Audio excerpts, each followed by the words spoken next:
Boa noite aí no Instagram e boa noite aqui no YouTube, porque hoje a gente está fazendo uma transmissão simultânea, ao vivo no Instagram e ao vivo no YouTube. Boa noite a todo mundo, a gente vai começar o nosso bloquinho da Mayra Rocha. Carnaval chegou, tá todo mundo em suas casas ou nos lugares que escolheram e a gente vai passar o carnaval juntinho até terça-feira, fazendo o que de melhor sabemos fazer, que é aprender, falar de Deus, falar da espiritualidade, falar das coisas que nós passamos e tudo isso juntinhos aqui. Então é um prazer estar com vocês nesse carnaval, é um prazer estar com vocês do YouTube também e a gente vai iniciar nossa conversa. Mas antes disso, quero agradecer imensamente a todo mundo que colaborou com a campanha dos kits escolares. Eu programei para encerrar essa campanha na sexta-feira, mas como a gente não atingiu a meta ainda, estão faltando 600 kits, eu vou postergar ela, ou seja, eu vou ampliar essa data até semana que vem. Por quê? Porque a gente acabou entregando 600 kits já, né, formados, então já estamos fazendo a entrega, como vocês podem acompanhar pelo Instagram, mas é necessário que a gente continue pegando, né, as doações para poder a gente colocar nos kits. Então faltam 700 kits mais ou menos, então até a semana que vem a gente ainda vai estar na campanha, né, na campanha dos kits escolares. Antes da gente iniciar, vamos fazer a nossa oração para quê? Para a gente entrar com afinidade com os nossos amigos espirituais, os que estão aqui, os que estão no seu lar, os que estão onde você estiver.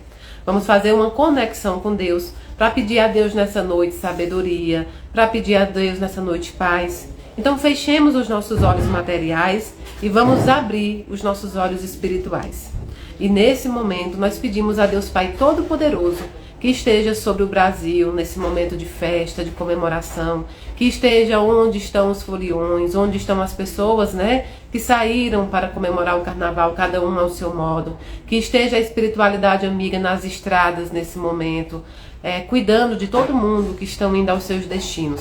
Pedimos ainda, Senhor, que os Espíritos possam guiar todos aqueles que precisam, todos aqueles que estão imbuídos em passar o carnaval à sua maneira, mas ainda assim nós precisamos de guias. Pai amado, misericordioso Deus, nesse momento nós te entregamos todos os irmãos em estado de necessidade no mundo inteiro. Todos aqueles que precisam de comer, de beber, de se vestir, manda anjos encarnados ao encontro deles. Pedimos ainda, Senhor, por todos os enlutados, aqueles que estão com os corações apertadinhos. Hoje, nesse dia, pode ser um dia muito triste para muitas pessoas, com as lembranças, ou mesmo que hoje tiveram que enterrar os seus amores, tiveram que levar eles até a pátria espiritual, entregá-los à mão de Deus. Pedimos ainda, Senhor amado, que visite todos os hospitais e que envie a Falange de Bezerra de Menezes, nosso grande amigo, para ofertar a cura a quem for de cura. Pedimos, Senhor, por todas as casas de caridade, as ONGs, todos os locais que fazem a caridade, que o Senhor possa abençoar. Pedimos à espiritualidade amiga, a todas as falanges da paz, que visite todos os países que estão em guerras e também visite os lares que estão em guerras ou as guerras internas de cada um. Leva a paz, leva o amor, leva o consolo e, acima de tudo, leva o perdão. Pedimos a Nossa Senhora, Mãe da Humanidade, Mãe que nos escolheu como filhos, para que ela possa receber todos os filhos que as mãezinhas, os paizinhos já não podem mais tocar com as mãos físicas. Recebe, Senhora Nossa, no teu colo maternal. Pedimos por todos os nossos irmãos suicidas, que ela possa colocar eles no colo e ofertar a esperança da renovação. Pedimos ainda por todos os nossos irmãos que enfrentam os vícios, principalmente nesse momento de festa, nesse momento de comemoração, que Nossa Senhora possa abrigar todos com o seu manto, evitando os exageros e colocando na consciência de cada um as suas próprias responsabilidades. Pedimos, Pai amado, nosso Mestre Jesus Cristo, que possa nesse momento abençoar todas as igrejas, centros, templos, terreiros, centros espíritas, todos os locais que professarem a fé em teu nome, que tu ali estejas. Pedimos por toda a humanidade, pedimos pelos desempregados, que portas dos empregos se abram. Pedimos pelos estudantes, os vestibulandos, aqueles que estão estudando para concurso, Senhor. Coloca aí o dom do discernimento e a força e a coragem para continuar. Pedimos por todas as autoridades do mundo inteiro, para que eles tenham consciência e tenham discernimento para fazer boas escolhas.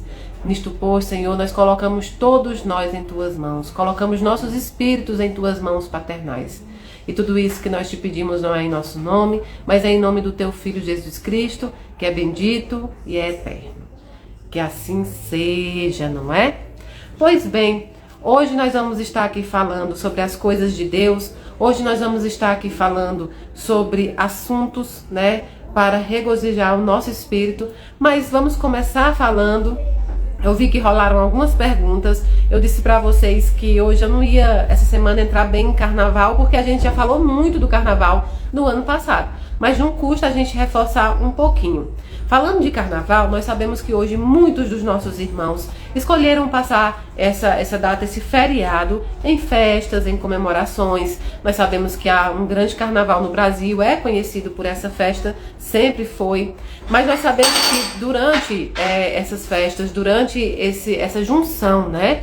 Durante essa junção de muitas pessoas, de muitos espíritos, há muito exagero, há pessoas que não reconhecem os seus limites e, portanto, exageram e acabam que entram em afinidade com espíritos sofredores, com espíritos ruins, com espíritos que não estão em sintonia com o divino, em sintonia com a espiritualidade, em sintonia com tudo aquilo que a gente deseja. Ah, estão perguntando aqui, derrubaram um copo. Derrubaram um copo ali pra dentro. É muito menino aqui na casa hoje, então foi um copo que caiu lá pra dentro mesmo.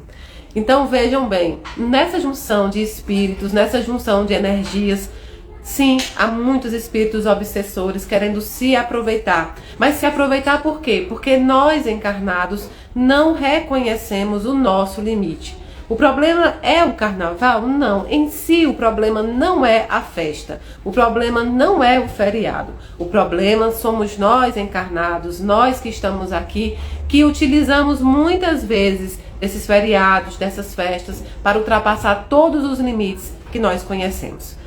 Vocês lembram do carnaval lá antigo, da nossa avó, da nossa mãe? No carnaval, eles passavam jogando confete, brincando, dançando, cantando as marchinhas, né? Aproveitando, né, para se confraternizar com as pessoas. Era um carnaval mais pacífico, era um carnaval em que as pessoas curtiam muito. Com isso, você consegue ter a prova que o problema dessa junção de espíritos, dessa junção de coisas negativas que acontecem no carnaval, não é a data em si.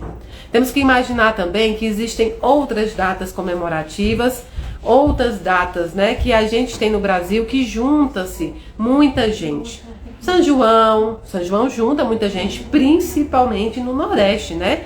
Principalmente no Nordeste. Existem outras datas, as festas fora de época, existem as festas que são regionais, não é? Festas que lançam durante meses específicos do ano, e isso junta muita gente. Juntando muito encarnado, junta-se muito desencarnados. E desencarnados obsessores também, que se aproveitam da quebra de limites dos encarnados. Então, eu nunca, por exemplo, existem outras pessoas que têm a sua ideia, né, mais dura, mais difícil do carnaval. Eu, Mayra, não tenho essa ideia dura, até porque o que Daniel me traz sempre é que quando você coloca a culpa na festa, quando você coloca a culpa na data, no feriado, você com isso retira a sua responsabilidade. Retira a responsabilidade daqueles que estão indo curtir esse carnaval. Tem muita gente que gosta de um cantor específico, tem muita gente que gosta de ouvir a música, tem muita gente que gosta de curtir a sua maneira. E muitas pessoas não se embebedam, muitas pessoas não saem dirigindo, muitas pessoas não saem por aí brigando. Existem muitas pessoas que sabem curtir o carnaval e outras tantas não. Isso é uma educação espiritual que se está faltando. Agora, se você conhece o seu limite, se você conhece que aquilo ali não te faz bem, não é só o carnaval, é qualquer festa, é qualquer local, é qualquer lugar que seu espírito não se sente bem, a gente não frequenta. Eu, particularmente, não vou ao carnaval, mas não vou porque eu me sinto mal pela mediunidade. O acúmulo de muita gente numa sintonia diferente, que não é religiosa, que não é espiritual, porque mesmo que eu vá a um congresso espírita com 3.000 pessoas, a energia ali é diferente, totalmente diferente. Então não há problema. Mas Tem muita gente num local desse, com sintonias diferentes, isso pode perturbar o médio. Então, não me sinto bem. Outra coisa, eu sempre disse a vocês que eu não bebo, não porque há uma proibição. Eu não bebo porque eu sei dos meus limites. Eu não bebo porque, ou por uma lembrança espiritual que eu possa ter de outras vidas, ou porque realmente eu sei a limitação que tenho hoje, eu não acho que sou capaz de agir com responsabilidade. Sempre digo a vocês que as pessoas dizem, quando eu fiz a palestra sobre a bebida alcoólica, que é necessário que as religiões não tentem fazer as pessoas ficarem com medo, a religião do medo, evitar coisas pelo medo nunca funcionou. É necessário que as pessoas saibam as consequências espirituais, o que acontece espiritualmente em relação à bebida alcoólica, em relação ao cigarro, em relação a muitas outras coisas que são viciantes, né? Que tornam o espírito escravo daquilo. Você pode estar perguntando, não, Mayra, não é o espírito que é escravo daquilo, é o corpo. Não, não é o corpo. Porque se fosse só o corpo, seria mais fácil de você deixar de fazer qualquer coisa. É também o espírito. E é também com a ajuda de espíritos que também acham, que usufruem dessa energia, disso que te traz também. Então, nesse caso, nós que não temos o controle, nós que sabemos o nosso limite, é preferível que curta o carnaval de uma outra maneira. Há várias maneiras de se curtir um feriado, seja carnaval, seja São João, seja 1º de maio, seja Semana Santa. Você pode estar pensando, Mayra, mas no carnaval tem muito acidente. É verdade, tem muito acidente. Porque as pessoas bebem, perdem sua responsabilidade e vão dirigir. Mas no São João também, na Semana Santa também, há hoje uma forma diferente de se ver os ritos religiosos por nós, né? Na Semana Santa a gente passa a semana inteira falando que não pode comer isso ou aquilo, né? Em razão à tradição, católica que nós temos. Mas quando chega o domingo, o sábado de aleluia, ou mesmo a sexta-feira santa, que se pode tomar vinho, nós enchemos a cara de vinho. Então, ou seja, não são as datas, até datas sacras, até datas religiosas, podem trazer muito mal se as pessoas não tiverem um limite. Mesmo em datas religiosas, há espíritos obsessores, há sempre espíritos obsessores à espera, né? À espera de se aproveitar das fraquezas dos encarnados. Agora, tem muitos espíritos que gostam do carnaval e não são espíritos ruins. E isso vai dar um bafafá porque falei isso, mas é verdade. Tem espíritos que têm lembranças muito boas do carnaval. A Jéssica ama carnaval, ama pular bloquinho. Então ela gosta da data de carnaval e sabe onde ela pode ir, sabe onde ela pode estar com aqueles que ela conhece, de uma forma que pode comemorar, por exemplo. Eu falei com vários espíritos nessa data, né? Que gostam do carnaval, espíritos que são gratos ao carnaval. Por quê? Porque tiveram famílias que trabalham e que recebem ali pelo carnaval. E esse é o outro ponto que a gente precisa conversar. O carnaval não é uma data ruim. É considerado uma data ruim, por quê? Porque as pessoas usam essa data para sair dos limites, para usar muitas vezes, né? Para usar muitas vezes de exageros, para exagerar, mas eu não gosto da ideia de uma religião, de uma doutrina que proíbe as pessoas. O carnaval, ele movimenta a economia do país também. Ele tem pessoas que dependem do carnaval, tem pessoas que vivem do carnaval. Muita gente espera essa data, né? Essa data para poder fazer as suas economias. Muitas empresas se mobilizam, o Brasil inteiro se mobiliza. Então não há por que religiosos fazerem desta data algo negativo se não vão explicar de forma espiritual as consequências de ultrapassar os limites dessa data. O problema nunca serão as datas, porque senão a gente pode acabar com todos os feriados, que aí todo mundo evolui, acabou com a data, acabou com os acidentes, acabaram com os exageros. E a gente sabe que não é assim. Se você é católico, seja um católico onde quer que você esteja. Se você é evangélico, seja evangélico onde quer que você esteja. Se é um umbandista onde quer que você esteja. Se é espírita, espírita onde esteja.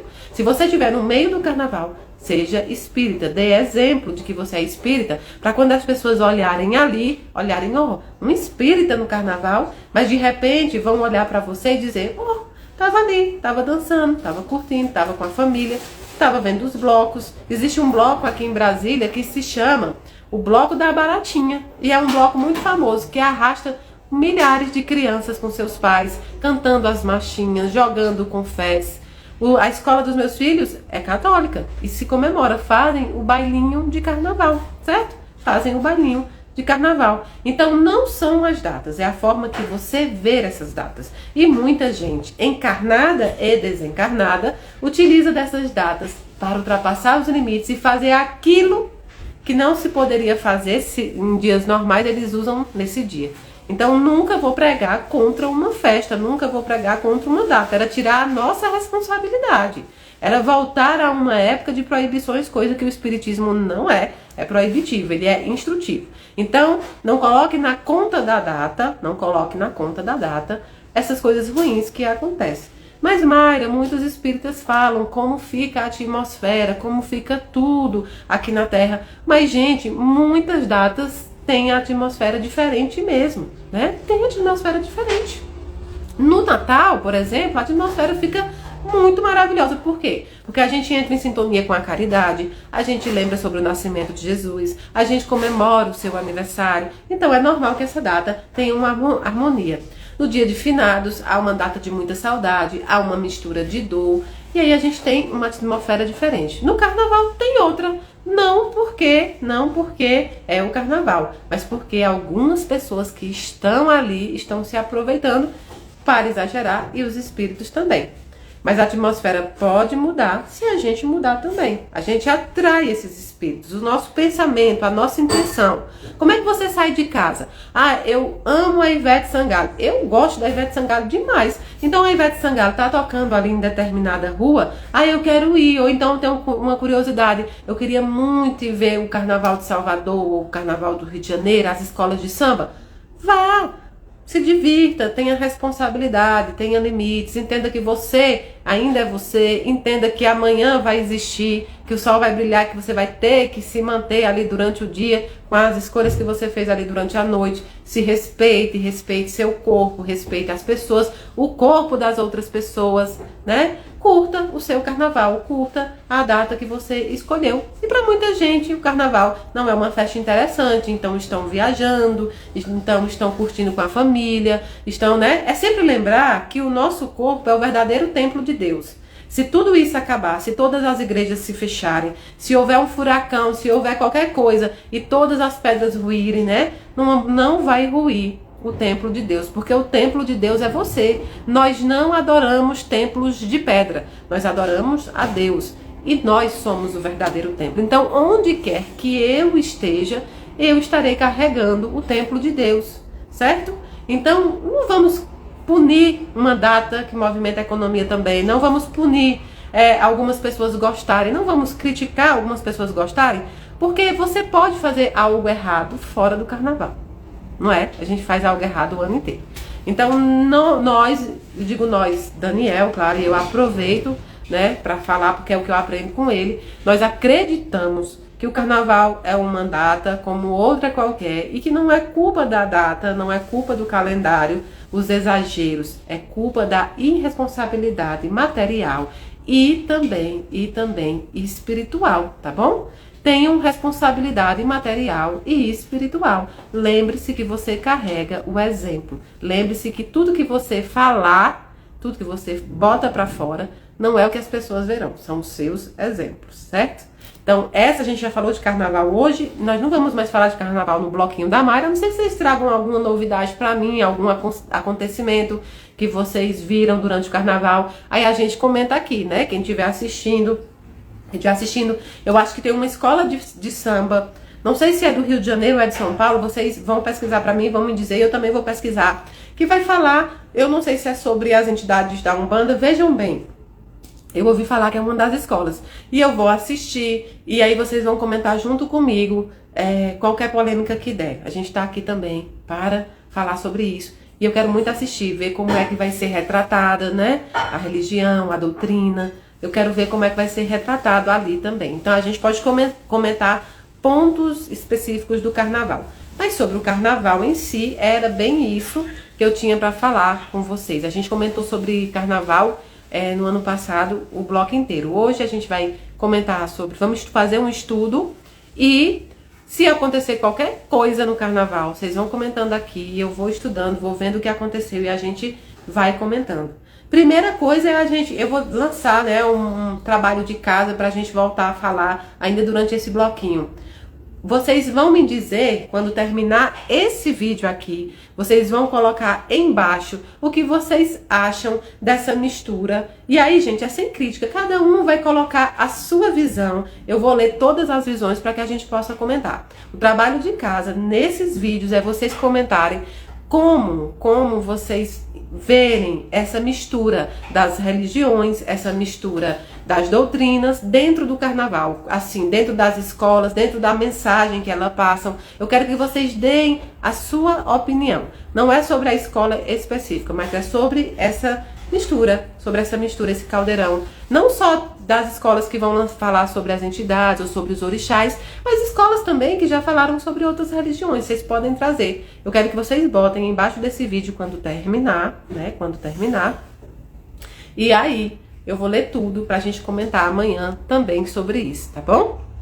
Pois bem, hoje eu recebi, desde ontem à noite eu tava dando uns recados para algumas pessoas e eu conheci um espírito que me descreveu a vida dela, né? A vida dela como uma mãe que teve uma filha da qual ela se dedicou a vida inteira por essa filha, né? É uma menina que é uma pessoa com deficiência, né? Então teve muitos obstáculos e essa mãe me contava sobre isso, né? Ao dar o recado. E a história dela foi me parecendo muito com uma história, me arremetendo a uma história específica da Bíblia, né? Antes, eu tô vendo aqui os recados de vocês, vamos falar de novo, alerta de golpe, alerta de fraude, a Casa da Caridade não cobra por nenhum serviço prestado, a psicografia muito menos, e a psicografia só é feita presencial. Eu não faço psicografia online, eu não envio carta, eu não contacto pelo WhatsApp, nada disso. Só presencial em Brasília a psicografia. Recado quando eu tenho, eu dou aqui na internet, eu dou pra pessoa, eu dou na Casa da Caridade, mas psicografia somente presencial. Não paguem por carta, não preencham seus dados em formulários.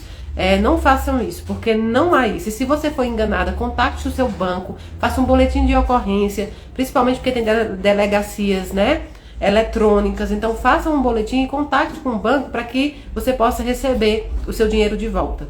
Não paguem por psicografias em nome de Mayra Rocha, porque isso não existe. Não há a mínima, nenhuma, zero possibilidade de que eu faça psicografia online, viu? Por favor, e quem caiu nesse golpe, procure os direitos, denuncie, vá na delegacia e requeira do banco também. Converse com o banco para ver se é possível retomar esse valor, tá bom?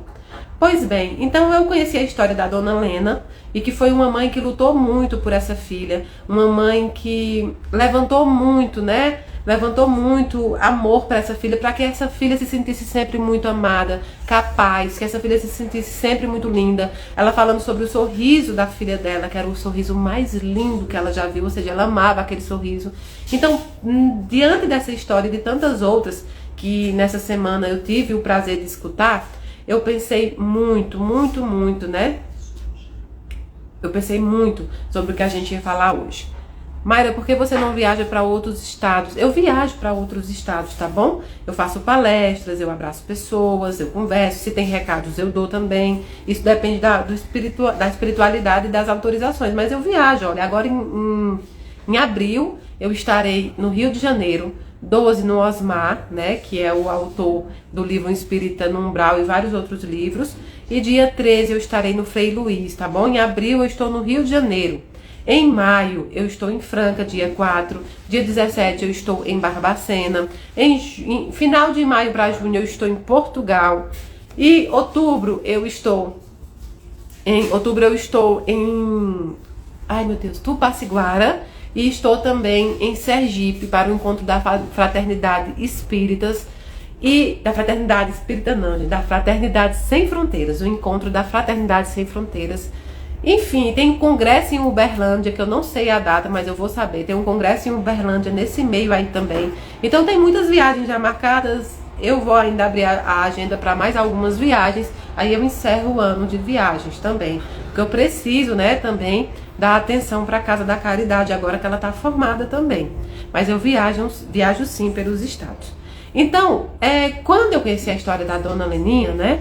E claro que Dona Leninha também enfrentou algumas dificuldades, né? Das pessoas poderem também pensar, né? Que os próprios familiares pensarem que ela tinha um amor maior pela filha e pelos outros não. Podia haver tudo isso, mas Dona Leninha sabia que era necessário, né? Dar uma atenção especial para tornar aquele espírito cada vez maior, né, se sentindo amada e cada vez mais forte para ser o que ela desejava ser, o que acabou acontecendo, que é muito orgulho para essa mãe. Então, baseado nessa história e em outras histórias que eu escutei, né, essa semana, eu pensei a falar de Jó. A gente já falou de Jó, mas a gente falou de Jó de uma forma diferente. Hoje nós vamos falar de Jó de uma forma a gente entender uma pergunta que muitos de vocês estão passando e eu também já passei na minha vida. Dona Leninha desencarnou, a filha dela está encarnada, claro, o filho também. E eu tenho certeza que passou pela cabeça dessa filha dela, que a mãe era tudo para ela, por que isso acontece, né? Quantas vezes, diante das injustiças que acontecem aqui nesse plano terreno, a gente se pergunta, por que os justos sofrem tantos, né? Por que as pessoas boas sofrem tanto? Quem aqui não já passou por algo tão terrível, tão difícil, que você pensa, mas por que, Senhor? Por que eu estou sendo punida? Já tive o prazer de conhecer um pai, porque é um pai muito especial para mim, em que ele disse assim, por que Deus me castigou assim? O que eu fiz para que meu filho desencarnasse? O que eu fiz para que meu filho fosse a pátria espiritual tão novo e eu ficasse? Ou seja, esse pai estava entendendo o desencarne do seu filho como um castigo. Esse pai estava entendendo o desencarne do seu filho como uma resposta do divino, de Deus, para algo errado que ele cometeu. Mais ou menos como um Deus que muita gente cultuava no Velho Testamento, um Deus vingativo, que vingava até a 4ª geração, um Deus que punia, né? E na verdade a gente precisa entender que a Bíblia tem os livros, né, que são sapienciais e tem os livros que são poéticos. Os livros poéticos, principalmente aqueles poéticos relativos à moral, eles são livros para nos ensinar. Eles são livros que usam uma história para nos ensinar. E Jó é um livro poético. Até quem é extremamente religioso, aquele que é mais retrógrado, que entende tudo na literalidade, sabe que essa história de Jó não existiu, ou pelo menos acredita que não existiu. Ou seja, trata-se de um livro poético que vem nos ensinar, por intermédio da moral e dessa história de Jó. Mas a história de Jó, muito vista como um servo de Deus, muito obediente a Deus, e que tem tudo tirado dele, acaba encarnando em muitas pessoas, falando, é o que acontece comigo, é o que aconteceu comigo, né? É o que aconteceu comigo. Eu sempre fui uma boa pessoa, eu não merecia passar por isso. Eu não merecia, né, estar passando por um luto tão dolorido. Eu não merecia perder um emprego que eu lutei, que eu estudei muito. Eu já tentei muitas coisas e elas não dão certo. A doença que hoje tenho no meu corpo, eu não merecia passar por isso. Tantas injustiças que acontecem no mundo. Ué, Mayra, mas você é espírita e acredita em injustiça? Sim, eu sei que as injustiças acontecem.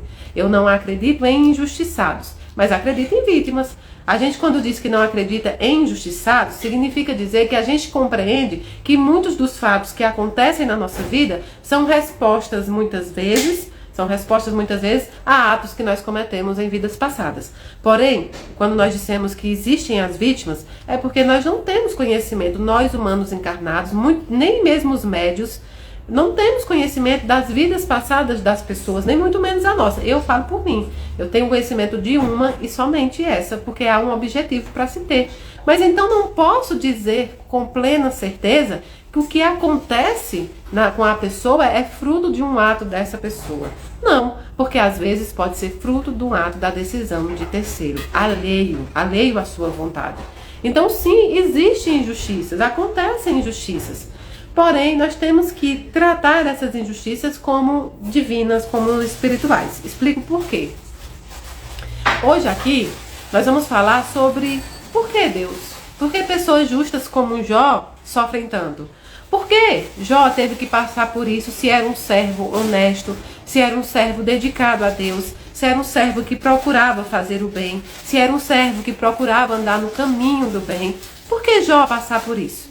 Lembrando que Jó é um livro poético. Lembrando que Jó é um livro que veio para nos ensinar uma simbologia, né? Então, primeiro eu quero ler para vocês o que significa os livros sapienciais, ó. Sapienciais é o nome dado a 5 livros do Antigo Testamento: Provérbios, Jó, Eclesiastes, Eclesiástico e Sabedoria. A esses são acrescentados 2 livros poéticos, Salmos e Cânticos dos Cânticos. Esses livros apresentam a sabedoria e a espiritualidade de Israel. Ou seja, livros sapienciais são aqueles que trazem a sabedoria, são aqueles que trazem resposta sábia para os problemas que nós temos até hoje. Ele diz assim: em Israel, a sabedoria não é cultura conseguida graças à acumulação de conhecimentos, mas um bom senso e o discernimento das situações adquiridas através da meditação e reflexão sobre a experiência concreta da vida.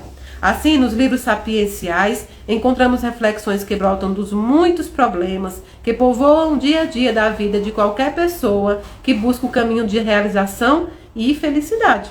A sabedoria de cunho mais popular que encontramos no livro dos Provérbios e no Eclesiástico apresenta-se em forma de coleção de frases curtas, sentenças que ajudam a compreender e a encontrar uma saída em diversas situações enfrentadas ao homem comum.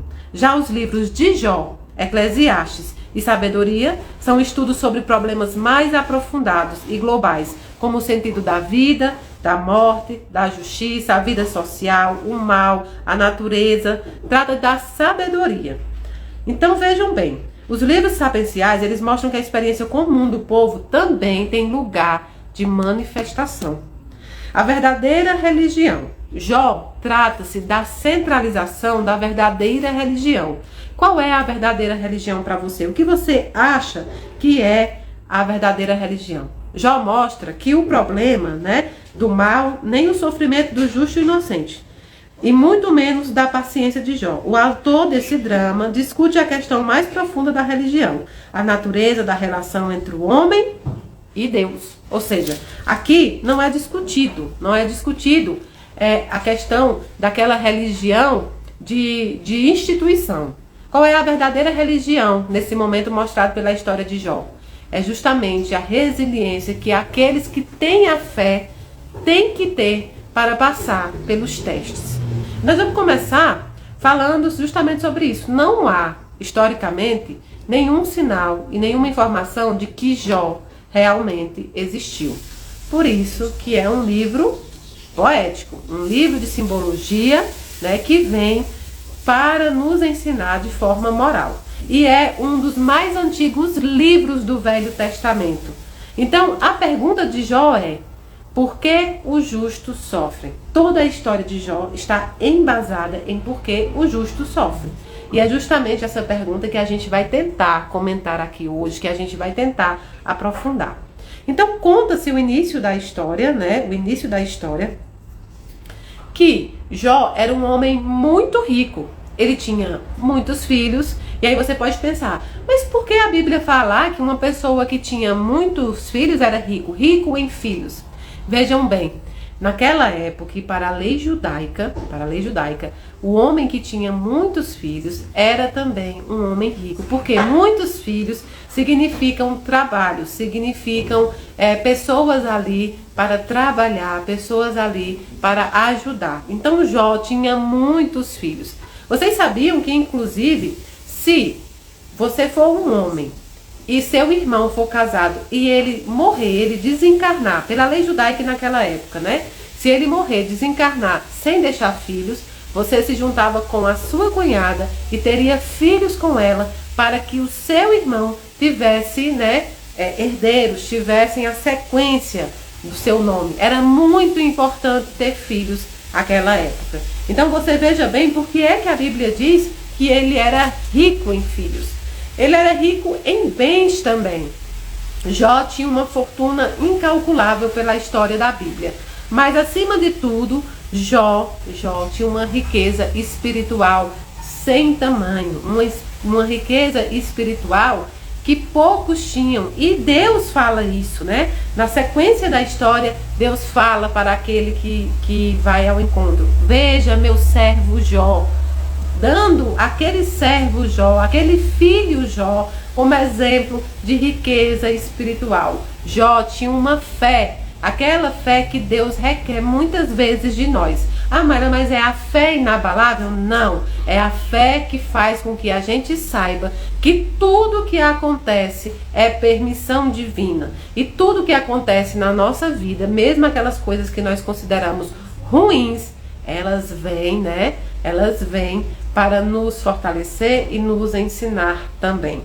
Então ele começa dizendo assim, ó: era uma vez um homem chamado Jó. Vejam bem, todos os livros da Bíblia, eles começam ou contando uma situação, ou seja, Jesus se reuniu, né? Ou eles começam com a filiação. Jacó, Davi, Isaac, eles vão fazendo a árvore genealógica. Às vezes tem alguns livros que a gente nem consegue ter muita coisa para ler, porque tem uma árvore inteira da descendência, né? Descendência de Jacó. Então vejam, mas Jó não, Jó começa, era uma vez. O que é que te lembra esse começo, era uma vez? Lembra as histórias, não é? Lembra aquelas fábulas, lembra aqueles contos, era uma vez. Então veja bem que ele já dá indícios de que Jó é um livro poético. Era uma vez um homem chamado Jó, que vivia no país de Uz. Era um homem íntegro e reto, que temia a Deus e evitava o mal. Temia a Deus e evitava o mal. Tinha 7 filhos e 3 filhas, possuía também 7.000 ovelhas, 3.000 camelos, 500 juntas de boi, 500 mulas e grande número de empregados. Jó era o mais rico dos homens do Oriente. Os filhos de Jó costumavam fazer banquetes um dia na casa de um e convidavam as 3 irmãs para comer e beber com eles. Quando terminavam esses dias de festa, Jó os mandava chamar para purificá-los. Segunda coisa, Jó não tinha só uma família grande, Jó tinha uma família unida, nos mostrando essa história que as nossas riquezas também ficam juntos do quê? Da família, da união, daqueles que nós conseguimos agregar na nossa vida, mesmo diante das dificuldades. Mas quando a Bíblia fala em família, ela apresenta a parentalidade, né? Ela apresenta a família parental. Nós espíritas, nós da doutrina, nós espiritualistas, nós, enfim, você que se encaixa dentro da espiritualidade, você sabe que a verdadeira família é a espiritual. Portanto, a família parental pode ter uma afinidade ou não, isso vai depender. E aí diz assim, ó: certo dia, os anjos se apresentavam a Javé e entre eles foi também Satã. Então Javé perguntou a Satã: de onde você vem? Satã respondeu: fui dar uma volta pela terra. Javé lhe disse: você reparou no meu servo Jó? Na terra não existe nenhum outro como ele. É um homem íntegro e reto que teme a Deus e evita o mal. Satã respondeu a Javé: e é a troco de nada que Jó teme a Deus? Existe religião gratuita? Existe doutrina gratuita? É isso que Satã queria dizer a Deus. Mas a gente tem que dar uma paradinha aí para entender o que é Satã. Algumas religiões que nós vemos, eles usam a palavra demônio, Bezebu e tantas outras palavras para indicar um adversário a Deus, um adversário à obra de Deus. Mas veja bem, na lei judaica, não é isso que significava Satã. Satã não era o inimigo de Deus, porque um Deus onisciente que sabe tudo, que tudo vê, já haveria antes, quando o Satã ou outra pessoa quisessem lhe testar, né? Quisessem aprontar algo contra ele. Então Satã, na lei judaica, significa um teste, significa alguém que testou a obra de Deus, não alguém que queria prejudicar a obra de Deus ou que era inimigo de Deus. queria testar a obra dele. Então, quando Deus diz, você viu Jó, era mostrando a esse ser, era mostrando na simbologia que existem pessoas aqui no planeta Terra que são extremamente retos, que temiam a Deus e evitavam o mal. E aí Satã pergunta, e é a troco de nada que Jó teme a Deus? É aí que entra a pergunta, existe religião gratuita? Existe fé gratuita? O que ele queria dizer é, então Jó teme a Deus e evita o mal, Jó é ético, é reto, é honesto, simplesmente na essência porque é, ou porque tem outro interesse? E aí ele continua dizendo, tu mesmo puseste um muro de proteção ao redor dele, de sua casa e de todos os seus bens. Esse ser diz a Deus que ele pôs uma proteção, simbolizando o quê? Que Deus nos protege, Deus nos acolhe, Deus tem os seus servos espirituais que sempre estão pelo plano terreno a nos ajudar, a uma proteção divina. Abençoaste os trabalhos dele, seus rebanhos cobrem toda a região. Entende, porém, a mão e mexe no que ele possui. Garanto que ele te amaldiçoará na cara. Então Javé disse a Satã, pois bem, faça o que você quiser com o que ele possui, mas não estenda a mão contra ele. E Satã saiu da presença de Javé.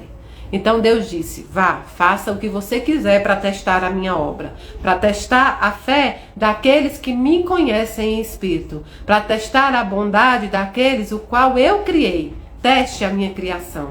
Eu sei quem eu criei, eu sei o que criei. E disse, vá, só não toque em Jó. E aí Satã vem, sai da presença de Javé. E continua a história dizendo, certo dia os filhos e filhas de Jó comiam e bebiam na casa do irmão mais velho. Um mensageiro chegou à casa de Jó e lhe disse, os bois estavam arando e as mulas pastando perto deles. Os sabeus caíram sobre eles, mataram os empregados a fio de espada e levaram todo o rebanho. Só eu escapei para lhe contar o que aconteceu. Mal acabaram de falar, quando chegou outra e disse, caiu um raio do céu e queimou e consumiu suas ovelhas e pastores. Só eu escapei para lhe contar o que aconteceu.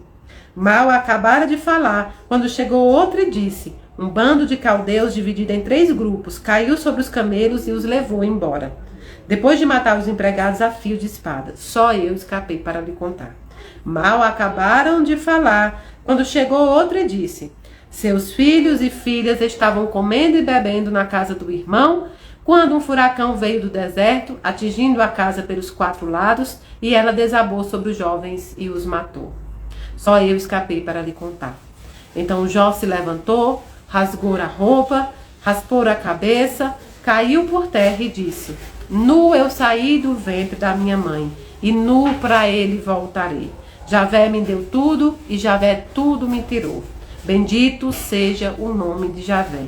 E apesar de tudo, Jó não pecou e não acusou a Deus de ter feito algo injusto. O ponto, até aqui onde a gente leu a história, é que você vê que há sucessivos acontecimentos que nós consideramos ruins, né? Porque é muito ruim. Jó acaba de entregar os filhos à pátria espiritual, Jó perdeu os filhos, Jó perdeu os bens, Jó perdeu os empregados, Jó perdeu sua fortuna, Jó perdeu tudo que ele possuía. E na nossa vida também é assim. A gente até fala sobre a lei, né? Que é sempre quando acontece uma coisa errada, vem uma escada. Muita gente passa por sucessivas coisas ruins, por sucessivos casos difíceis e fica pensando, meu Deus, por que comigo? Eu sou honesto, eu trabalho, né? A situação que nós temos é que tudo aconteceu de repente. Tudo aconteceu de uma vez. Então, o que a gente vai falar? Quando Jó disse, Deus dá, Deus tira, bendito o nome do Senhor. Olha, esse homem mesmo testado na sua fé, esse homem mesmo testado naquilo que ele pregou, naquilo que ele acreditava, ele disse, eu saí nu do ventre da minha mãe, né? Então, nu estou aqui também, estou sem nada. Mas era tudo de Deus, era tudo proveniente de Deus. Deus me deu, Deus tomou, bendito seja o seu nome. E é difícil que a gente possa aceitar essa teoria, porque nós estamos afundados na dor que nós estamos passando. E não vemos nessa dor um teste. Mas você está me dizendo que tudo que nós passamos aqui é um teste? É. Nós viemos aqui nesse plano ou por expiação, prova ou missão. E durante a nossa passagem na Terra, nós experimentamos expiação e provas. O que é prova? Prova é um teste. Quando você fala, vou fazer uma prova de matemática, vou fazer uma prova de corrida, vou participar, é um teste. E não, muitas vezes o teste não é contra um adversário, não é quem chega primeiro. Na prova mesmo é você contra você. O teste é para você. O teste de Jó era espiritual. Será que nós conseguimos ser testados no nosso espiritual e conseguir passar por essa prova sem blasfemar a Deus, sem revoltar com Deus, sem reclamar com Deus? Será que nós conseguimos entender que esse teste é necessário para nós? Será que nós conseguimos entender que esse teste é enviado, é permitido por Deus? Sim, muitas vezes nós conseguimos, mas isso não significa que nós passaremos sem reclamar. Muitas vezes nós vamos chegar a um limite que nós já não suportamos aquela dor. E vocês vão ver que Jó também fará isso. E isso não tirou de Jó o título de honesto, de um bom servo do Senhor. Mas Jó sofreu muito, né? Então há momentos na nossa vida que a gente esquece de Deus. A gente lembra de Deus somente nos momentos da crítica, mas a gente esquece que Deus permite. Nada acontece sem a permissão de Deus. Até onde o pobre é fiel? Isso está escrito aqui na Bíblia de Jerusalém. A pergunta é, até onde o pobre é fiel? E o que é pobre? Não é só pobre de dinheiro, não é pobre de moedas. Mas Jó ficou pobre. Pobre de tudo aquilo que ele considerava riqueza. Filhos, bens e fé em Deus. Então, será que a gente está pronto, para entender que a lógica de Deus não é a lógica humana? Deus não trabalha pelos nossos olhos. Deus não trabalha com a nossa lógica. Nossa visão é curta sobre a humanidade. Nossa visão é curta sobre a nossa criação. Nossa visão é curta sobre aquilo que nós precisamos passar. Nossa visão é curta. Como é que nós podemos querer que Deus use a nossa lógica? A nossa lógica usada entre nós já não há sucesso. Imagina Deus usando a nossa lógica. O sofrimento que aos olhos do homem é um castigo, é um teste da criação. É saber se você está pronto para ter o título de servo de Deus. É saber se você está pronto para dizer sobre a sua fé no Criador. Não se pode amar a Deus pelo que se tem, pelo que se conseguiu. Não se pode nem odiar a Deus pelo que se perdeu. Entende? Então, quando a gente reclama, a gente esquece que tudo é permitido por Deus. E não se pode amar a Deus só pelo que se tem, pelo que se conquistou. Porque aí, você passa a buscar a um Deus. Você tem que pensar o seguinte, eu quero um Deus das riquezas ou eu quero a riqueza de Deus? Eu busco um Deus da riqueza ou eu quero a riqueza de Deus? Isso é simples. Porque a riqueza de Deus é perfeita em si mesmo. Mas eu não consigo aceitar, não consigo compreender. Não irá mudar o fato de que as riquezas de Deus são outras. Não os bens que nós podemos perder. Esses bens materiais que nós acumulamos ao longo da vida, eles são passíveis de serem tomados. Os ladrões podem entrar na sua casa e tomar os seus bens. Os ladrões podem roubar o seu cargo. Você pode perder um cargo na empresa. Você pode perder amizade de pessoas. O que você não perde são os bens espirituais. Esse não há ladrão algum que possa roubá-los. Então cultive os bens espirituais. Se ajuntem de bens que ninguém irá roubar. E por mais que nós não entendamos muitas coisas, por mais que a gente não consiga a compreensão espiritual, nós temos que tentar andar de forma justa, assim como foi Jó. Jó é realmente um livro poético, mas muitos de vocês são Jós. Vocês é que não sabem, eu vejo muita gente aí no chat dizendo, eu estou cansada espiritualmente, eu estou cansada de lutar. O bem sempre vale a pena. Lutar pelo bem sempre vale a pena. É um caminho difícil. O caminho fácil é o do mal. Porque muitas vezes a gente pensa, meu Deus, eu estou sendo testado, meu Deus, estão me atacando, estão me amaldiçoando, estão mentindo sobre mim, estão me escrachando, estão me humilhando. Aí você pensa, por quê?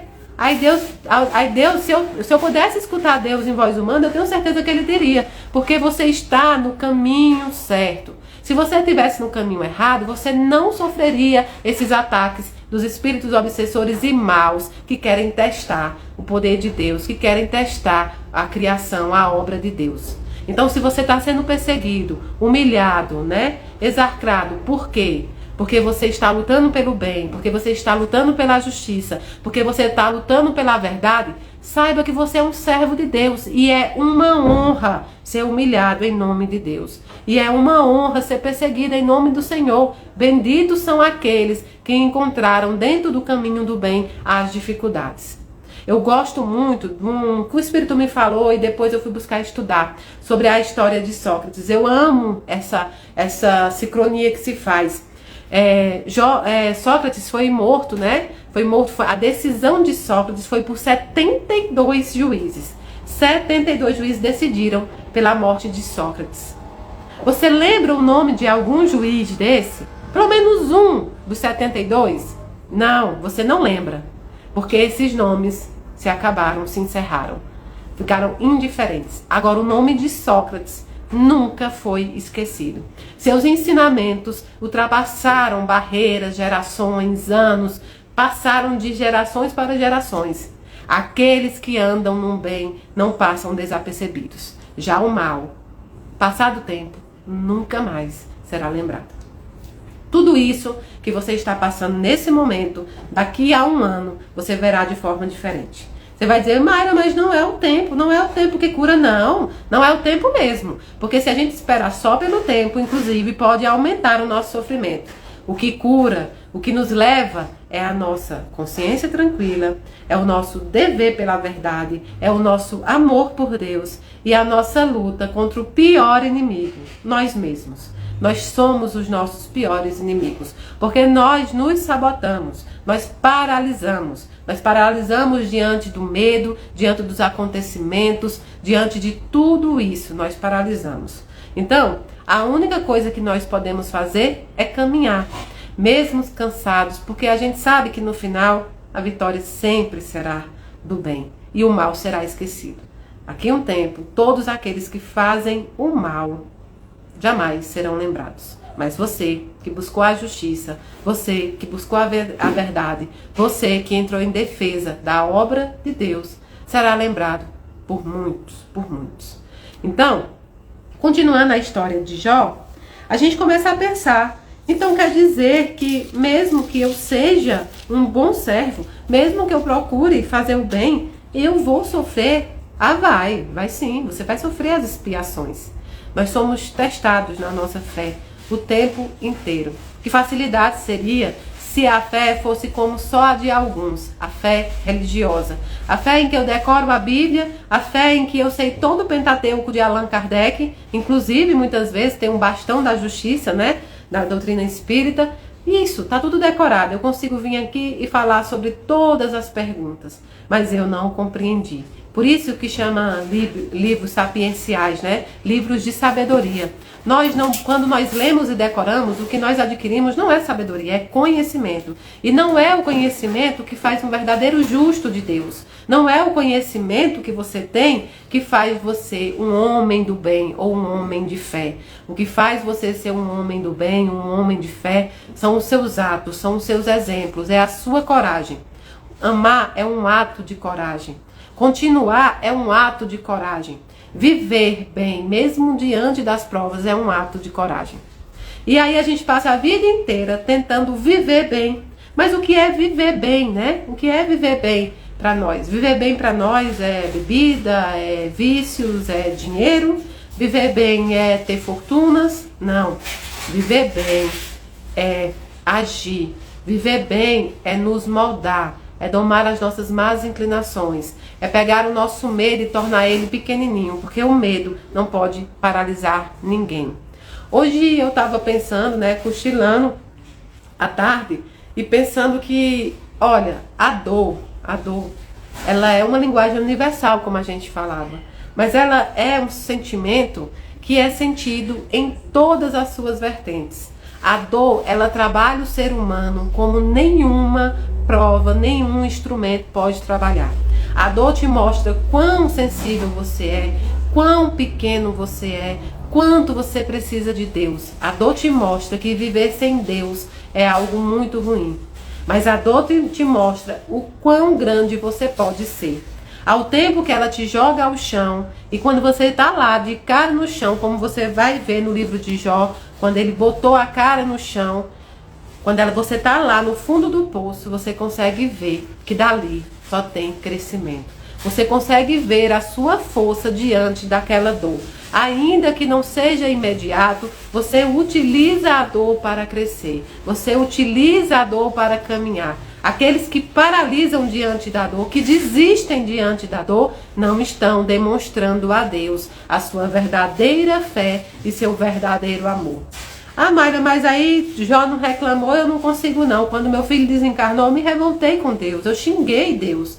Por um tempo eu passei a não acreditar em Deus. Será que Deus vai me punir pelas besteiras que eu disse? Será que Deus me punirá? Gente, esse Deus vingativo, esse Deus que punia as gerações, era uma simbologia do Velho Testamento e o olhar de alguns escritores daquele testamento. Não é de fato que Deus punia, mas as consequências dos atos dele era vista como uma punição.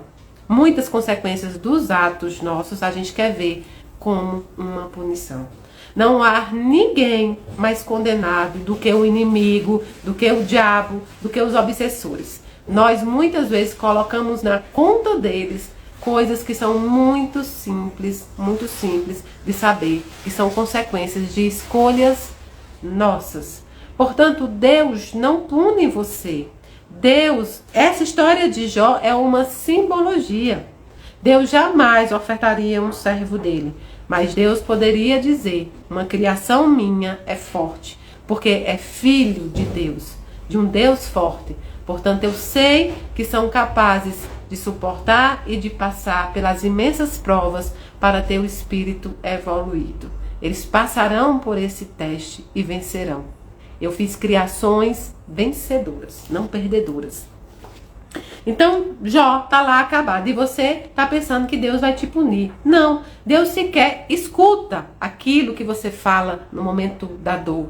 Deus sequer escuta aquilo que você fala no momento da revolta. Deus compreende que aquela prova está difícil demais para você.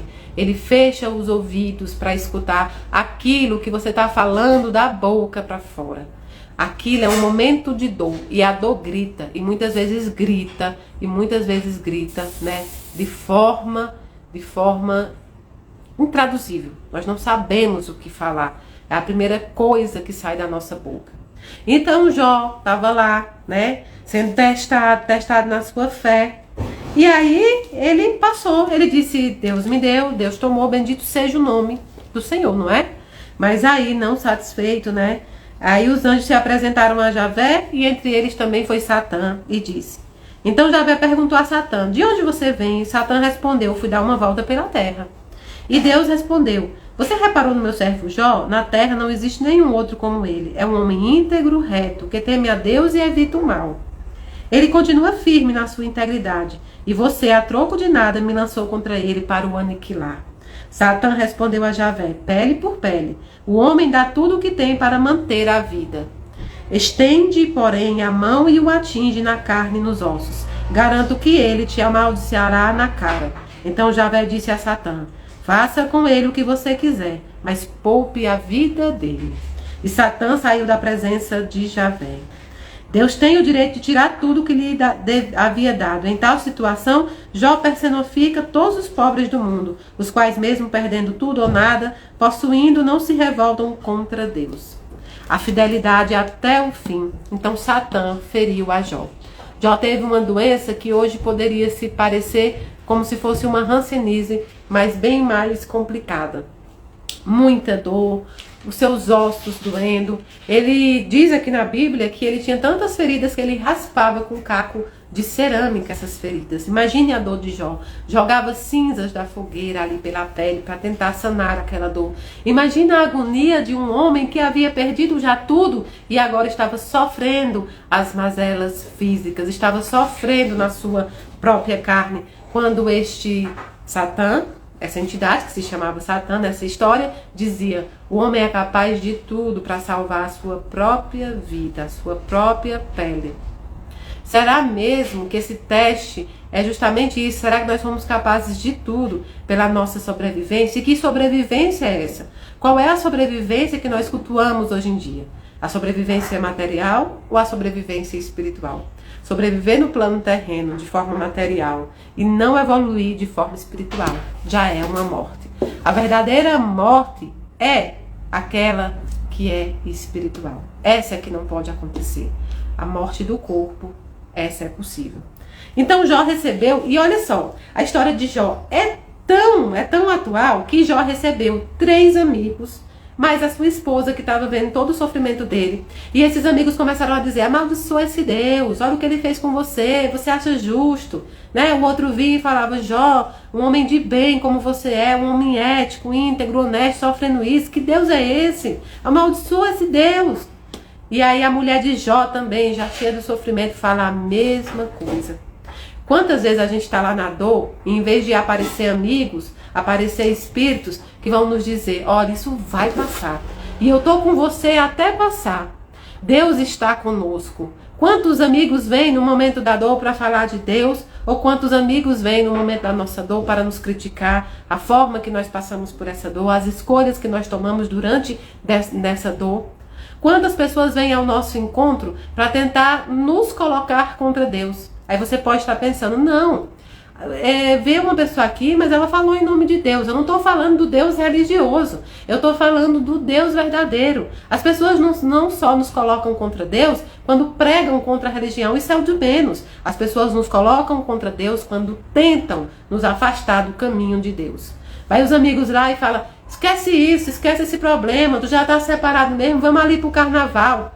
Às vezes o casamento ainda tem jeito, mas aí vai a amiga: ela não vale nada, né? Ou ele não vale nada, deixa isso pra lá. E você vai fazer por influência, sim, porque há influência espiritual, há influência material, e aí você joga para trás aquilo que você poderia reconstruir.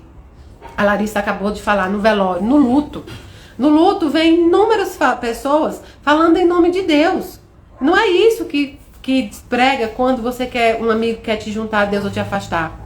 As mães que tiveram seu filho, né, ido à pátria espiritual, por exemplo, por conta do suicídio.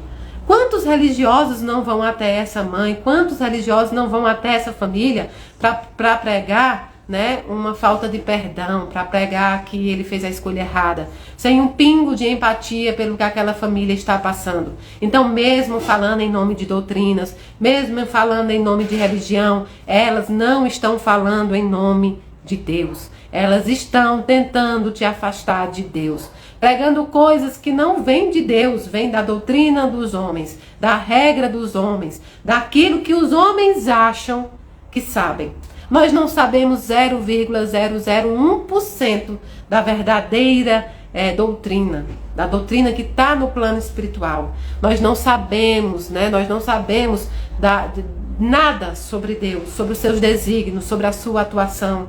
Nós estamos aqui ainda engateando para tentar saber algo sobre nós, nossa própria atuação. Então não confundam pessoas falando em Deus com pessoas te levando ao encontro de Deus. Não é um convite à igreja que te leva ao encontro de Deus. Às vezes um ateu, um agnóstico te levará ao encontro de Deus com mais facilidade do que aquele que botou a Bíblia debaixo do braço, do que aquele que está com o livro dos Espíritos pregando todo dia na internet, quando seus atos são outros. Então, aquele ateu, aquele agnóstico chega na sua casa, te ampara a dor, te coloca no colo e te diz: eu não sei o que fazer nesse momento, mas eu estou aqui para te ajudar. Você não está sozinho. Não precisou pregar Deus. Ele exemplificou Deus. Então não é pela fala de ninguém que você sabe quando está sendo levado ao encontro de Deus, mas aquilo que a pessoa faz, aquilo que a pessoa exemplifica. E sim, tem muitos fariseus, né? Muitos fariseus pregando Deus. Os religiosos, né? Esses mesmos que vendiam a fé nos templos, que vendiam a fé lá naquela época. Existem muitos fariseus. Eu conheço pessoas que têm a doutrina espírita na ponta da língua, capaz de te dizer em que questão está no livro dos espíritos, e ainda assim, os seus exemplos de vida são capazes de afastar pessoas da doutrina, ou seja, não levam a pessoa ao caminho de Deus, pelo contrário, afastam do caminho de Deus. Eu não me emociono com palavras, eu não me apaixono por oratória, eu não vejo aquelas pessoas sábias, eu vejo aquelas pessoas com conhecimento. Você pode saber muito sobre a Bíblia, muito sobre a doutrina espírita, muito sobre a Umbanda, muito sobre tudo. Eu não me importo com o que você fala, mas eu vou enxergar os seus atos. Como é alguém que é espírita, que é evangélico, que é católico, pode só falar sobre o mal, pode só pregar a violência, pode atacar os outros, pode violentar os outros. Como alguém que fala em nome de uma doutrina consoladora, pode se colocar acima, pode julgar. Como alguém pode desejar mal o outro sendo católico ou evangélico, pregando um Deus bom. Então não é o que sai da sua boca que faz com que eu vá ao encontro de Deus, mas aos seus passos. Então eu tenho pessoas que eu tenho verdadeira admiração e que sequer sabem que existe a doutrina espírita. Tem pessoas que nunca souberam quem era Allan Kardec e me demonstraram ao longo da minha vida aquilo que eu queria ser. Respeitar o irmão, respeitar a sua dor, realmente me levam ao encontro de Deus. Mas também conheço pessoas que conhecem muito sobre a doutrina espírita, que conhecem muito sobre o espiritismo e também me levam a Deus pelos seus exemplos. Isso é pessoa, não é doutrina. Mas aí vem todo mundo ao encontro de Jó. Ah, Jó, amaldiçoa logo, morre. Amaldiçoa e morre. Quase que pedindo um suicídio ali. Jó, pra que tu vai ficar nesse mundo sofrendo? E aí chegou um tempo em que Jó fraquejou e blasfemou contra Deus. Nós fraquejamos muitas vezes. Nós falamos sobre isso. Nós fraquejamos, né? Nós fraquejamos e blasfemamos contra Deus. E muitas vezes pensamos em tirar nossa própria vida diante das dores, das situações. Eu acho complicado a pessoa que diz que nunca pensou em nada desse tipo. Todos nós já pensamos. Todos nós tivemos momentos em que a gente quis desistir. Talvez não com o pensamento que você imagina, mas alguma vez você pensou, eu não sei se vale a pena tudo isso. Ah, eu queria ir à pátria espiritual. Eu queria encontrar com ele. Eu não queria mais estar aqui. Isso também é uma maneira de desistir. Mas nós, sabedores que somos, que nós precisamos continuar a nossa missão, nós entendemos da nossa fraqueza e entregamos essa fraqueza ao Senhor. Entregamos aquilo que nós temos ao Senhor. Se hoje você está fraco, entregue essa fraqueza a Deus. Deus vai te escutar. Diga para Ele, Senhor, eu não quero mais estar aqui porque eu não tenho força. Mas me mostra uma maneira de continuar. Me fortalece, me engrandece, me purifica. E Deus vai te dizer, faz por onde e eu te ajudarei. Faz por onde e eu estarei sempre com você. E é assim que nós temos que fazer. Mas aí, como a bondade de Deus é grande, vem um quarto amigo falar com Jó. E prega a Jó, né? E prega a Jó e diz assim, Jó, não é assim. Você ama a Deus pelo que Ele te deu?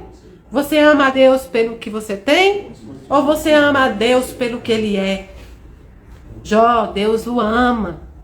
É um teste da obra do Senhor. Jó, Deus quer o melhor para você. Deus tem muito para você. Então Jó retorna. Jó pensa e repensa os seus atos. E aí, com essa intervenção de Eliú, que foi um amigo que Deus enviou, né? Um amigo que Deus enviou, Jó repensa. Deus fala com Jó também. Deus fala assim, e agora, Jó? Ouça as minhas palavras, preste atenção ao que eu vou dizer. Vou abrir a minha boca e a minha língua formará palavras com o céu da boca. Falo de coração sincero e os meus lábios falarão claramente. Foi o sopro de Deus que me criou, o alento do Todo-Poderoso me deu a vida. Se você puder, responda-me. Prepare-se e argumente contra mim. Veja, diante de Deus eu sou igual a você. Também eu fui tirado do barro. Não tenho medo de mim, pois a minha autoridade não inibirá. Você disse e repetiu aos meus ouvidos, e ainda escuto o som de suas palavras. Eu sou puro e não tenho culpa, sou inocente e não cometi nenhum pecado. Deus, porém, inventa pretextos contra mim e me trata como inimigo. Ele coloca meus pés no cepo e vigia todos os meus passos. Nisso eu digo que você não tem razão, pois Deus é maior do que o homem. Deus fala de vários modos, como você se atreve a levantar um processo contra ele, dizendo que ele não responde a nenhuma das suas acusações? Deus fala, ora de um modo, ora de outro. Mas as pessoas não prestam atenção. Olha que ponto bonito. Deus fala, ora de um modo, ora de outro. Mas as pessoas não prestam atenção. Diante da sua dor, do seu sofrimento, das suas provas, diante dos seus testes, Deus fala com você. Deus fala com você quando diante daquele caixão que você olhou seu filho, Deus o tempo inteiro esteve ali dizendo para você, olha, eu estou trazendo ele para mim, mas eu o guardarei aqui, à sua espera. Ele volta à minha casa, ele volta ao meu espírito, ele volta ao meu amor. Eu sou criador e pai de tudo e eu o amo muito mais do que você. Como é que nós imaginamos que nós amamos mais os nossos entes amados do que Deus os ama? Deus os ama num amor puro. Então Deus ama muito mais a sua criação do que você pode amar qualquer pessoa que imagine ser seu. Deus é Deus. E ainda que seja difícil a gente aceitar, nada nos pertence. Quando é chegada a hora de Deus pegar a joia dele, ele vai levar. Você não conseguirá impedir, porque Deus é Deus. Mas ele te mostrou em vários momentos que ele foi fiel ao seu amor. Seja fiel ao amor de Deus. Ele não precisava te mostrar fidelidade e te mostra todo dia. Ele não precisava te demonstrar lealdade e te mostra todo dia. Demonstre a sua fidelidade e seu amor a Deus.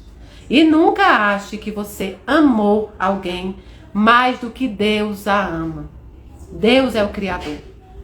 Deus é maior do que o homem. Então qual é a importância do nosso amor diante do amor de Deus? Diante do amor de Deus nós não somos nada. Deus pode amar o seu filho, o seu pai, a sua mãe, o seu irmão muito mais do que você é capaz de amar. É dele. Pertence a ele. A criação é dele. A joia é dele. Não é sua. Não é minha. E dói saber que eu nunca mais vou ter o meu pai me abraçando. E dói saber que eu não tenho mais vodeja para me acompanhar aqui. Mas eu sei que eles estão onde Deus quer que eles estejam. Eu sei que eles estão sendo preparados para o reencontro e eu preciso me preparar aqui. Porque eu ainda estou aqui.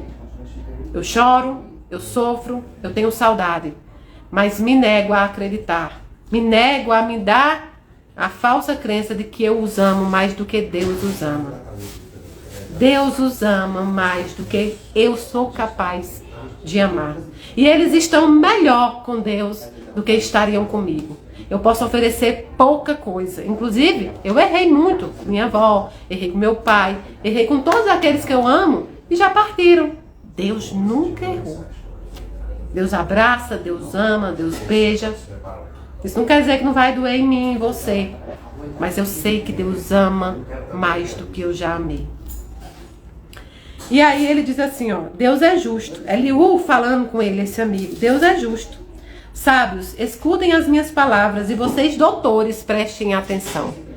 Ó, os fariseus, os doutores da lei, que só sabem a decoreba aqui. Assim como o ouvido distingue as palavras e o paladar saboreia os alimentos, também nós podemos discernir o que é justo e reconhecer o que é bom. Jó afirmou, sou inocente, mas Deus se nega a fazer minha justiça. Embora esteja no meu direito, passo por mentiroso, e embora não tenha pecado, uma flecha me feriu mortalmente. Quem é grande como Jó? Ele bebe sarcasmo como água, junta-se aos malfeitores e anda na companhia dos injustos. Ele afirma, o homem não ganha nada em satisfazer a Deus.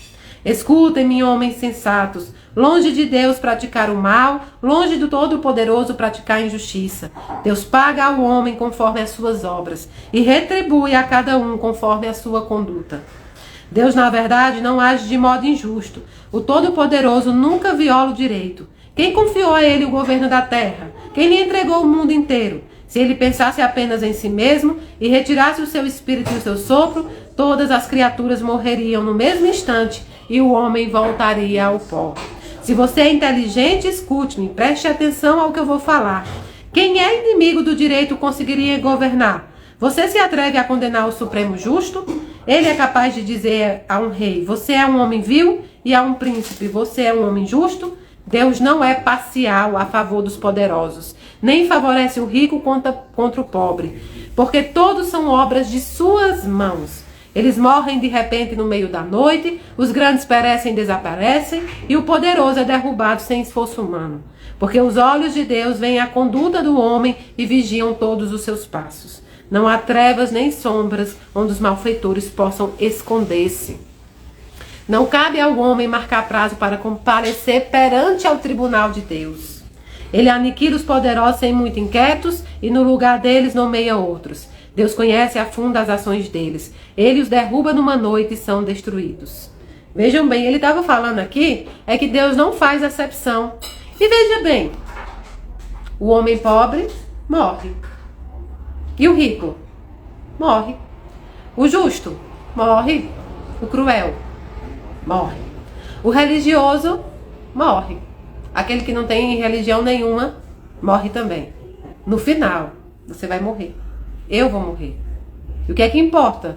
Todos os bens que nós construímos, o que é que importa todas as vezes que a gente diz que foi injusto? Existe alguém que não morrerá? Existe alguém que não irá à presença de Deus? Existe alguém entre vocês que não sofrerá o luto? Quem é de vocês que pode dizer que nunca perderá alguém que ama? Quem é de nós que pode dizer que nunca sofrerá? Deus não é parcial. O problema é que a gente vive como se fôssemos infinitos e morre como se fôssemos apenas efêmero. Não somos infinitos, materialmente falando, mas somos infinitos na sabedoria divina, na espiritualidade. Então é melhor dar valor àquilo que está na infinitude do que dar valor àquilo que vai perecer. Deus não é parcial, portanto, é justo. Deus educa para a justiça. Eliú confirmou dizendo, tenha um pouco de paciência e eu ensinarei a você, porque ainda existem outros argumentos para a defesa de Deus. E ele segue dizendo, né? Ele segue, mas aí Javé fala por dentro do sofrimento. Então Javé, no meio de uma tempestade, Javé é Deus, tá? Respondeu a Jó e disse, quem é esse que escurece o meu projeto com palavras sem sentido? Vejam, olha o que Deus fala para Jó. Quem é esse que escurece o meu projeto com palavras sem sentido? Se você é homem, esteja pronto. Vou interrogá-lo e você me responderá. Meu Deus, imagina você que diz que Deus é injusto. Imagina você dizendo que Deus foi imperfeito, que Deus tirou tudo de você. Deus chegar à sua presença e dizer, quem é você para escurecer os meus projetos? Quem é você para apagar a minha luz? Quem é você para se contrapor aos meus planos? Eu vou interrogá-lo. E foi isso que ele fez para Jó. Ele disse, onde você estava quando eu colocava fundamentos na terra? Ou seja, onde você estava quando eu criei a terra? Onde estava você? Onde estava eu quando Deus criou a terra? Diga-me, se é que você tem tanta inteligência. Você sabe quem fixou as dimensões da terra? Quem a mediu com a trena? Onde se encaixam suas bases? Ou quem foi que assentou sua pedra angular? Enquanto os astros da manhã aclamavam, a todos os filhos de Deus aplaudiam?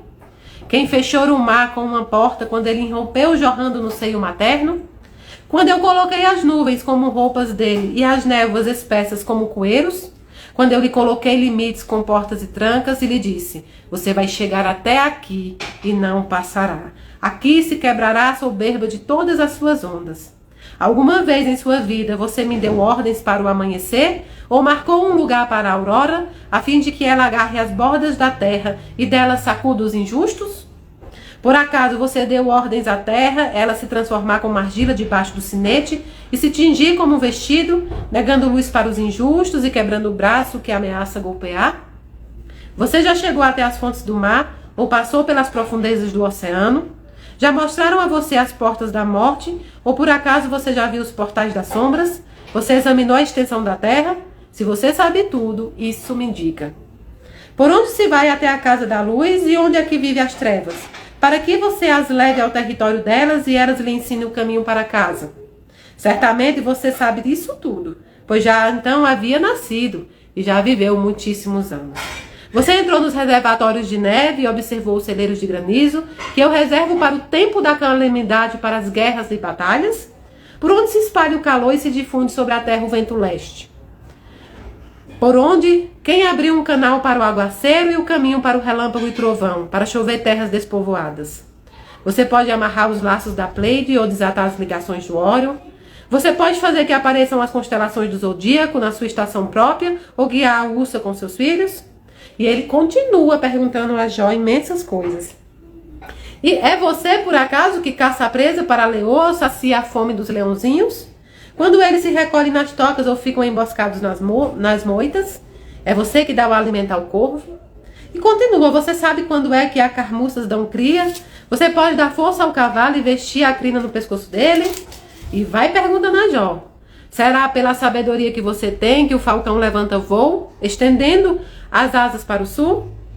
Javé continuou falando a Jó e perguntou: o adversário vai querer discutir com o Todo-Poderoso? Quem critica a Deus irá responder? Gente, olha que forte isso. Deus mostrando a Jó que Jó não sabia nada. Deus mostrando a Jó que muitas vezes ele teve conhecimento, mas não teve sabedoria, que achava que tinha. Isso serve para nós. Às vezes nós só temos conhecimento, mas ainda não temos sabedoria. E mais vale a sabedoria do que todo o conhecimento do mundo. Então ele diz assim, olha, o grande desafio, Deus é Deus e o homem não é Deus. Ah, meu Deus, me tirou tudo. Ah, meu Deus, me tirou meu filho. Ah, meu Deus. Deus é Deus e o homem não é Deus. Entender isso faz com que os nossos processos de prova, nossos processos de teste sejam mais fáceis. Aí Jó diz a Deus: eu reconheço que tudo podes e que nenhum dos teus projetos fica sem realização. Nenhum dos projetos de Deus fica sem realização. Tu disseste: quem é esse que escurece os meus projetos com a palavra sem sentido? Pois bem, eu falei sem entender das maravilhas que superam a minha compreensão. Tu disseste: escuta-me que eu vou falar, vou interrogá-lo, e você me responderá. Eu te conhecia só de ouvir, agora, porém, os meus olhos te veem. Por isso eu me retrato e me arrependo sobre o pó e sobre a cinza.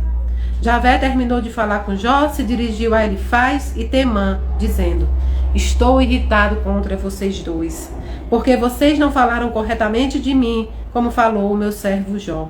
Portanto, peguem 7 bezerros e 7 carneiros e vão até o meu servo Jó, ofereçam os animais em holocaustos, e o meu servo Jó intercederá por vocês. Aqui Deus falava sobre aqueles amigos que chegaram a Jó para ensinar Jó a criticar a Deus, para ver se tirava a fé de Jó. Então Deus fala a todos aqueles que querem tirar a fé dos outros. Deus fala para todos aqueles que querem tirar a esperança da humanidade. Deus fala para todos os fariseus que pregam a palavra no conhecimento escrito, mas não fazem os seus exemplos. Não sejam como esses, mas sejam como Jó, paciente, resiliente. Sejam como Jó, que tem a sua fé testada, mas ainda assim consegue amar e adorar a Deus. E no fim, a história de Jó conta que Jó foi abençoado e resgatou tudo aquilo que havia perdido. Claro que resgatar tudo aquilo que havia perdido, ele fala aqui sobre os bens, ele fala aqui sobre filhos que Jó teve, mas isso é uma simbologia. Deus faz a gente resgatar a fé.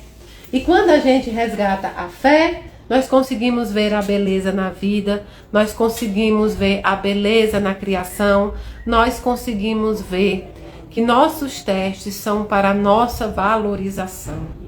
Nossos desafios são para o nosso bem, ainda que seja difícil passar por eles. Deus tudo sabe. E assim como tem na Bíblia, diz assim: tua serva ouve, Senhor. Tua serva te ouve, me diz o que requer de mim. O que Deus requer de você, o que Deus requer de mim. Mesmo diante das nossas piores provações, há algo que Deus quer requerer de nós. Deus não quer fé falada, Deus quer fé feita. Amor é só sentimento, mas quando ele é praticado, ele vira ação. Vamos resgatar e aumentar a nossa fé, tá bom? De novo, vou dar um aviso, porque eu sei que muita gente entrou depois e eu sei que muita gente estava falando. A Casa da Caridade não cobra por psicografias e por nenhum trabalho. A Casa da Caridade é tudo gratuito. E a psicografia não ocorre de forma online. Eu não mando psicografia por WhatsApp, eu não mando psicografia por e-mail, eu não vou à sua casa entregar uma psicografia. Não existe, psicografia é presencial e somente em Brasília, na Casa da Caridade, tá certo? Então não paguem por psicografia, não deem os seus dados, não façam isso é golpe, isso é fraude. Entre em contato com o banco para ter o seu dinheiro de volta e façam um boletim de ocorrência. Inclusive há muitas delegacias eletrônicas que você não precisa sair de casa para denunciar. Denunciem os links, né? Denunciem essas pessoas que estão criando isso para se aproveitar da dor de vocês. Não caiam nesse golpe, tá certo? E é isso. Hoje foi o nosso bloquinho. Hoje foi o nosso aprendizado. Eu não sou senhora da razão. Eu passo para vocês aquilo que eu estudo com o Daniel, aquilo que eu procuro entender. Amanhã, 7 horas, estaremos aqui fazendo o nosso segundo bloquinho. E, enfim, o carnaval até terça-feira, viu? Até terça-feira. E viva o carnaval, e viva aqueles que estão aproveitando de forma harmoniosa, quase que não sai. Mesmo que você agora esteja se preparando para ir para alguma comemoração, né? E mesmo que você esteja agora saída, vá com Deus, veja os seus limites, dê bons exemplos, viu? Dê bons exemplos, seja muito feliz. Ore antes de sair, ore durante e ore ao voltar. Bom carnaval, bom primeiro dia, né? Era ontem, mas hoje é que é considerado. E um beijão pra vocês, até amanhã, 7 horas, todo mundo aqui de novo comigo. Amo vocês, dedinho do pé ao fio do cabelo. Beijo. Eita, Mayra Rocha, gente, eu sou péssima, viu? Beijão!